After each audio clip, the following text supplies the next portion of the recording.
Hey guys, this is Preeti. Welcome back to my channel. कैसे आज हम बात करने वाले हैं कैनेडियन साईफाई थ्रिलर के बारे में जिसका नाम है I will follow you down. ये फिल्म 2013 में रिलीज हुई थी। This film is written and directed by Richie Mehta. IMDb पर इसका रेटिंग है 6.1 आउट ऑफ 10 और 78% गूगल यूजर ने इसे लाइक किया है। कहानी शुरू होती है गैब्रियल नाम के एक फिजिसिस्ट के साथ। बाय प्रोफेशन वो एक यूनिवर्सिटी प्रोफेसर है। अपनी पत्नी मेरिका और बेटे एरल के साथ टोरंटो में हैप्पी लाइफ लीड कर रहा है। एक दिन हम उसे एक कॉन्फ्रेंस में प्रिंसटन जाते हुए देखते हैं। मेरिका और एरल उसे सी ऑफ करने जा रहे थे। गैब्रियल सिर्फ 3 दिन के लिए ही जा रहा था। देखते ही देखते वो वापस भी आने वाला था, मगर फिर भी पता नहीं क्यों वो बहुत ही ज्यादा उदास लग रहा था। उसके चेहरे पर किसी चीज को लेकर परेशानी विजिबल थी। हमें उसके पॉकेट में एक घड़ी दिखती है पुराने जमाने की, जिसे लेकर एरल बहुत इंटरेस्टेड था। गैब्रियल उसे घर लौटने के बाद वो घड़ी देने का प्रॉमिस करता है और रवाना हो जाता है। मगर उसके जाने के बाद 2 दिन बीत चुके थे। उसने एक बार भी कॉल नहीं किया था। मेरिका अपने पति को कॉल करती है, मगर उसका फोन स्विच ऑफ आ रहा था। उसी रात वो लौटने भी वाला था तो मेरिका एयरपोर्ट पर पहुंचती है उसे रिसीव करने। लेकिन जब 1 घंटे तक वेट करने के बाद भी गैब्रियल नहीं आता तो मेरिका प्रिंसटन में वो जिस होटल में रुकने वाला था वहां कॉल करती है और उसे पता चलता है कि वो वहां से अभी तक चेकआउट ही नहीं किया है।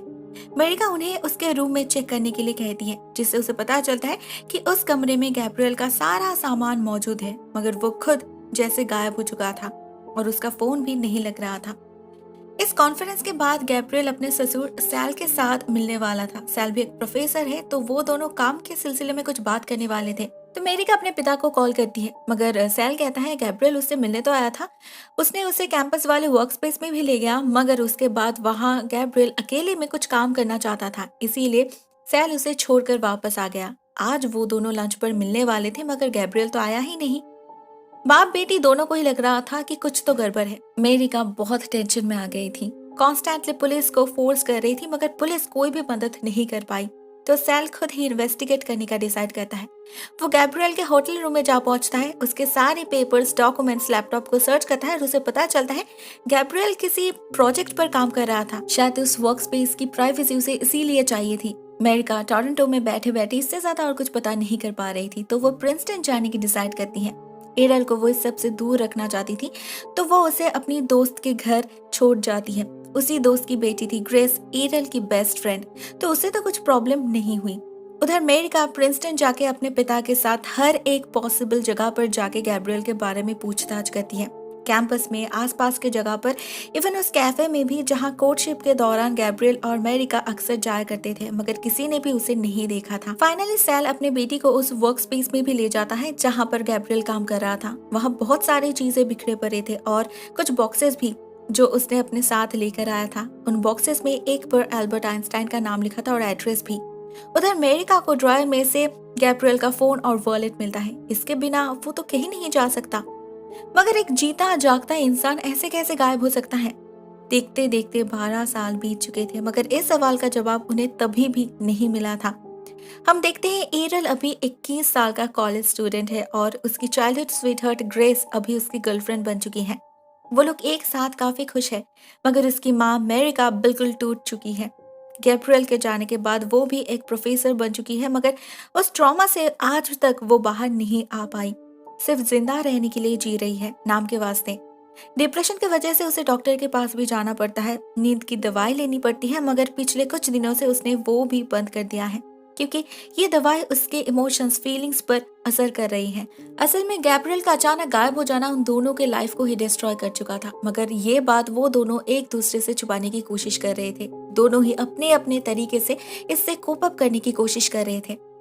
नेक्स्ट सीन में हम फिर से एक बार सैल से मिलते हैं। अभी उसी के क्लास में एरल पढ़ता है। हमें पता चलता है ना वो कभी ठीक समय पर क्लास अटेंड करता है, ना कोई असाइनमेंट सबमिट करता है, मगर फिर भी वो हमेशा टॉप करता है। असल में अपने पिता की तरह वो भी एक जीनियस है जो सिर्फ एक बार देखकर ही किसी भी इक्वेशन को सॉल्व कर सकता था। अपने पोते की इस एक्सीलेंस को देखकर सैल उसे कुछ सीक्रेट शेयर करने की डिसाइड करता है। वो उसे अपने वर्क स्पेस में ले जाता है और एक थ्योरी समझाना शुरू करता है जो उसे लगता है 12 साल पहले गैब्रियल के लापता हो जाने से रिलेटेड है। इस थ्योरी के मुताबिक टाइम ट्रैवल पॉसिबल है और गैब्रियल उसी पर काम कर रहा था। ये थ्योरी एक्चुअल में उसी का है। इवन उसने जरूर सक्सेस भी हासिल किया था। उसने जरूर साल 2000 में पास्ट में जाने का तरीका ढूंढ निकाला था, एक एक्सेलरेटिंग डिवाइस की मदद से। 12 इयर्स पहले जब सैल अपने बेटी को लेकर गैब्रियल को ढूंढने इस वर्क स्पेस में आया था, तभी उसे इन बॉक्सेस में से कुछ पेपर्स और ये डिवाइस मिला था जो उसे लगता है टाइम मशीन से रिलेटेड हो सकता है। इसी डिवाइस के जीपीएस सेटिंग्स के अनुसार गैब्रियल 1946 में बैक किया था सेम स्पॉट पर। उसके गायब हो जाने की वजह से जो रियलिटी चेंज हुआ उसे बदलने का एक ही तरीका है, किसी तरह से उन्हें भी पास्ट में जाकर गैब्रियल को वापस लाना होगा। जरूर उसके साथ पास्ट में कुछ हुआ होगा जिससे वो वहीं फंस गया। अगर आज वो यहाँ पर होता तो ये रियलिटी कभी क्रिएट ही नहीं होती। ये तो एक इनकम्प्लीट नेगेटिव रियलिटी है, इसे करेक्ट करना ही होगा। पहले तो एरल ये सब बात नहीं मानता, मगर सैल उसे कुछ लेटेस्ट दिखाता है जो 67 इयर्स पुरानी है। सैल ने ऑलरेडी इन पेपर्स का टेस्ट करवाया है और ये सच में 1946 की है, जो सबूत है गैब्रियल ने सच में टाइम ट्रैवल किया होगा। उस वर्क स्पेस में सैल को जो नोट्स मिली है उससे उसने इस डिवाइस को फिर से एक्टिवेट करने की बहुत कोशिश किया है। इतने सालों से वो कुछ इक्वेशंस को सुलझाने की कोशिश कर रहा है, मगर उसे क्वांटम थ्योरी के बारे में नॉलेज ना रहने के कारण कभी उसे सक्सेस नहीं मिला। तो अभी वो चाहता है एरल उसकी मदद करे अपने पिता को वापस लाने में, मगर एरल राजी नहीं होता। उसे इस थ्योरी पर भरोसा ही नहीं था और वो सैल को इस बारे में अपनी माँ को कुछ भी कहने से मना करता है, क्योंकि उसे लगता है मेरिका उसके पिता को भुलाने की कोशिश कर रही है, तो ऐसे में उन्हें कोई झूठी उम्मीद देने की क्या जरूरत है। मगर उसी रात उसे पता चलता है उसकी माँ उसके पिता को कभी भुला ही नहीं पाई। वो बार बार कहती है कि उस दिन जाते वक्त गैब्रियल के चेहरे पर वो जो परेशानी थी उसका कुछ तो मतलब होगा।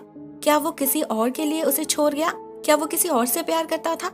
इतने सालों से यही बात उसे डिस्टर्ब कर रही है और वो अपना दुख किसी से शेयर भी नहीं कर पा रही। एरल के लिए उसका पिता मर चुका था, वो ये सब सुनने के मूड में नहीं था, तो वो नाराज होकर वहां से निकल जाता है। उसे लगा कुछ समय अकेले में बिताने पर उसकी माँ ठीक हो जाएगी, मगर नेक्स्ट मॉर्निंग उसे पता चला मेरिका ने स्लीपिंग पिल्स के ओवरडोज से सुसाइड कर ली है। वो ये गम और बर्दाश्त नहीं कर पा रही थी। मगर उसके जाने के बाद एरल को बहुत खराब लगता है। उसे लगता है उसे एटलीस्ट एक बार रियलिटी को बदलने की कोशिश करनी चाहिए। तो वो और सैल मिलकर गैब्रियल के नोट्स पर काम करना शुरू कर देते हैं, मगर इसमें समय और ध्यान दोनों ही बहुत ज्यादा लग रहा था, तो ना चाहते हुए भी एरल को अपनी गर्लफ्रेंड को अवॉइड करना पड़ रहा था। वो उसे क्लियरली कुछ कह भी नहीं पा रहा था क्योंकि शायद वो बिलीव ना करे। एरल सिर्फ इतना बताता है कि वो अपने नानू के साथ किसी वर्म होल थ्योरी पर काम कर रहा है, मगर ग्रेस जब वर्म होल थ्योरी के बारे में पढ़ाई कर रही थी तो उसे अंदाजा लग जाता है कि शायद एरल टाइम ट्रैवलिंग पर ही काम कर रहा है। तो एक दिन वो उसके लैब में जाकर उसे कन्फ्रंट करती है। इसी बीच एरल को एक 1946 वाले न्यूज आर्टिकल से एक मिस्टीरियस डेथ के बारे में पता चलता है जो यही प्रिंसटन में हुई थी।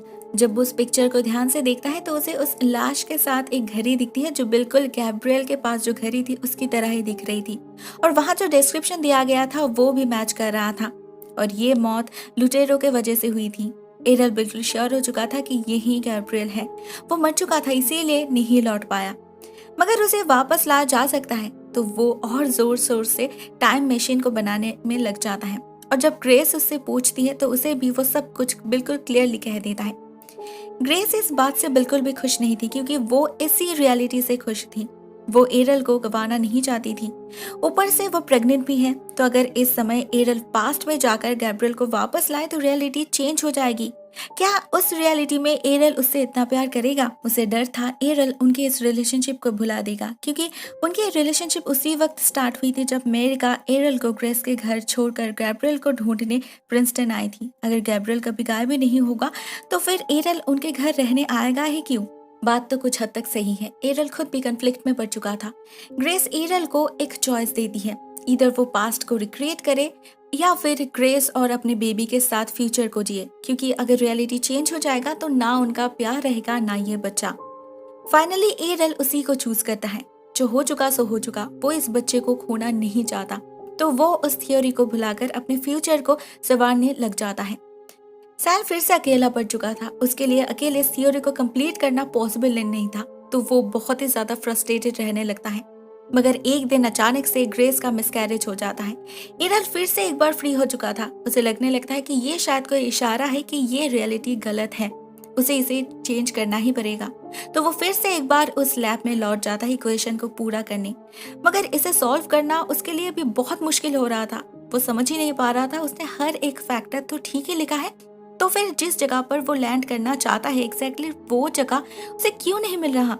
वो गुस्से में चीजों को इधर उधर फेंकने लगता है और तभी उसकी नजर पड़ती है एक ग्लोब की तरफ जो घूम रहा था। उसे देखकर एरल को ख्याल आता है, उसने इस इक्वेशन में पृथ्वी का रोटेशन स्पीड तो इंक्लूड किया है, मगर उसे तो ख्याल ही नहीं था भूकंप के कारण ये स्पीड बदलता रहता है। 1946 से आज तक जितने भी समय भूकंप हुए हैं उस सब का इफेक्ट इस स्पीड को चेंज कर दिया है। तो वो बाकी का कैलकुलेशन इसी हिसाब से कर लेता है और बस ये इक्वेशन कंप्लीट हो जाता है। गैब्रियल के डिजाइन के हिसाब से टाइम मशीन भी रेडी हो चुका था, तो कुछ इनिशियल टेस्टिंग के बाद एरल टाइम ट्रैवल पर निकलने वाला था। ग्रेस अभी भी राजी नहीं थी, मगर एरल जानता था ये रियलिटी झूठा है, इसे ठीक करने की जरूरत है। तो वो एक दिन अपने नानू के मदद से इस सफर पर निकल पड़ता है। लेकिन जाने से पहले हम देखते हैं वो एक लाइसेंस्ड बंदूक अपने साथ रख लेता है, शायद उन रॉबर्ट्स को रोकने के लिए, जिससे गैब्रियल की मौत ना हो पाए।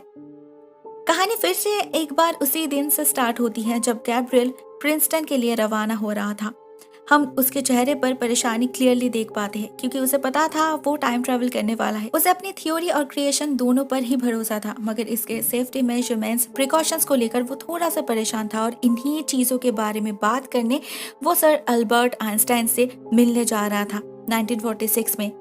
उन्होंने इस कॉन्सेप्ट को शुरू किया था और गैब्रियल ने इसे कंप्लीट किया है। दोनों मिल जाए तो ये थ्योरी तो फुल प्रूफ बन सकती है। हम देखते हैं साल 2000 में उस दिन सेल उसे इसी वर्क स्पेस में लेकर आया था। उसके जाने के बाद गैब्रियल इस टाइम मशीन को रेडी करता है और पहुंच जाता है 1946 में। वो फिर से इस टाइम मशीन को खोलकर इन्हीं बॉक्सेस में छोड़कर सर अल्बर्ट आइंस्टाइन से मिलने निकल पड़ता है और उसके निकलते ही एरल भी इसी वर्क स्पेस में पहुंच जाता है। वो अपने पिता को फॉलो करके सर आइंस्टाइन के घर तक भी पहुंच जाता है, मगर सर घर में नहीं थे। तो गैब्रियल कुछ समय के लिए उसी कैफे में चला जाता है और वहीं पर एरल उसे कन्फ्रंट करता है। पहले तो गैब्रियल बिलीव ही नहीं कर रहा था, मगर धीरे धीरे उसे भी यकीन हो जाता है। असल में उसने खुद भी तो टाइम ट्रैवल किया है, तो वो मान ही लेता है कि एरल उसका बेटा है। एरल अपने पिता को वापस जाने के लिए मनाता है, क्योंकि उसी रात वो मरने वाला है, मगर गैब्रियल राजी नहीं होता। रैदर अभी वो एरल को भी अपने साथ इस काम में इन्वॉल्व करना चाहता है। वो दोनों बाप बेटे मिलकर सर अल्बर्ट आइंस्टाइन के गाइडेंस पर इस टाइम मशीन को इम्प्रूव कर सकते हैं। अभी जब उसे ये भी पता है वो कैसे मरने वाला है, तो वो ऐसी कोई भी सिचुएशन को अवॉइड करेगा। That's all, problem solved. और कुछ दिन बाद सब कुछ इम्प्रूवमेंट हो जाने के बाद वो दोनों ही वापस लौट जाएंगे। एरल उसे समझाने की कोशिश करता है कि फालतू में क्यों रिस्क लेना। उसके एब्सेंस की वजह से उनकी जिंदगी नरक बन चुकी थी। अमेरिका को सुसाइड तक करना पड़ा। एरल को पिता का गाइडेंस नहीं मिला, मगर इन सब का कुछ भी असर गैब्रियल पर नहीं पड़ा। कहीं ना कहीं एरल को अपने पिता के इस वर्कहोलिक नेचर के बारे में पता था। उसने अपने माँ से सुना था, इसीलिए उसने प्लान बी भी रेडी रखा था, वो गन। वो अपने पिता के सामने सुसाइड कर लेता है और उसे ब्लेम देकर जाता है कि आपके लिए मुझे ये सब करना पड़ा, अभी तो उसे लौटना ही पड़ेगा। ऐसा ही होता है, गैब्रियल घर लौट जाता है। वो पहुंच जाता है उसी एक्चुअल रियलिटी में। हम फिर से एक बार साल 2000 में पहुंच चुके थे। हम फिर से मेरी का छोटा सा एरल और छोटी सी ग्रेस को देख पाते हैं। अभी उनकी जिंदगी बिल्कुल एक्सपेक्टेड वे में गुजरने वाली है। हमें ग्रेस भी दिखाई देती है एरल के साथ, विच सजेस्ट कि एरल सही था। वो दोनों तो बचपन का साथी है। आज या फिर कल वो लोग रिलेशनशिप में आने ही वाले हैं। उसके लिए गैब्रियल का गायब हो जाना कोई फैक्टर नहीं। दोस्तों, ये फिल्म यहीं पर एंड हो जाती है। काफी सिंपल सी स्ट्रेट फॉरवर्ड फिल्म है और इस फिल्म की क्लाइमैक्स टेक्निकल से ज्यादा इमोशनल है, जो इस फिल्म के टोटल थीम के साथ भी मैच करता है। Personally I liked this film. ज्यादा कुछ टेक्निकल फैक्ट समझने की जरूरत नहीं है, सिर्फ स्टोरी लाइन पर ध्यान देने की जरूरत है। गैस, आज के लिए बस इतना ही। आई होप आपको ये वीडियो पसंद आई होगी। बहुत जल्द मिलते हैं एक नए वीडियो के साथ। तब तक के लिए टेक केयर, टाटा।